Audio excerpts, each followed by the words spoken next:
Sir அவரு Vijay sir வந்து அரசியலுக்கு போயிட்டாரு, அஜித் சார் சினிமா விட்டு ரேசிங்க்கு வந்துட்டாரு, அவரும் சில படம் தான். அந்த கேப்ல இப்போ வந்து எல்லாருமே லெஜெண்ட் வந்திருக்காருன்னு சொல்லிட்டு இருக்காங்க. இதை எப்படி பாக்குறீங்க? இல்லை, நான் அதான் நான் சொன்ன மாதிரி எதுலையுமே ஒரு முழு முயற்சியோடு இறங்குவேன். அதே போல தான் இதில் இறங்கியிருக்கோம், அதை செயல்படுத்தியிருக்கோம். அதை வந்து ஜனங்களுக்கு பிடிக்குன்ற நம்பிக்கையோடு நாங்கள் செயல்பட்டு இருக்கோம் சார். பரத் லெஜெண்ட் சார், நீங்கள் சார் இங்கே எஸ் சார். சொல்லுங்கள் சார். Yes sir. ஒரு படம் முடிச்சுட்டு அடுத்த படம் ஒரு பெரிய கேப்புக்கு அப்புறம் திருப்பி பண்ணுறீங்க.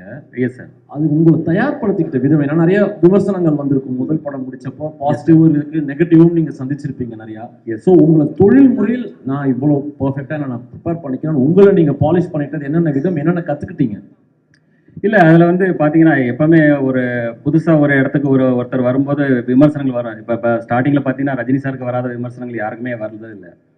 ஸோ விமர்சனங்கள் வந்து வந்தாலும் நம்ம வந்து ஒரு நம்பிக்கையோட நம்மளுக்கு ஒரு இலக்கு தெரியும், அந்த இலக்கை நோக்கி நம்ம பயணிக்கும் போது நம்ம கிளியராக மைண்டு அதை நோக்கி பயணிக்கும் போது அது வெற்றி கிடைக்கும் போது அந்த விமர்சனங்கள் அப்படி பாசிட்டிவாக மாறிடும். இதுதான் என்னுடைய கொள்கை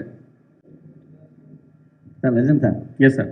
ஃபர்ஸ்ட் படமும் உங்களுக்கு எள்ளு, இந்த படமும் ஃபர்ஸ்ட் அது தானா அமைஞ்சதுங்க. தானா அமைஞ்சது, அது ஒன்றும் பிளான் பண்ணல, தானா அமைஞ்சது. அஜித் சார் வீடியோ ஸ்டார்ட் பண்ணுவாரு. அப்படி இல்லை, அதை தானா அமைஞ்சது சார். இது எதுவும் ப்ராக்டிஸ் இது பண்ணல. Yes sir.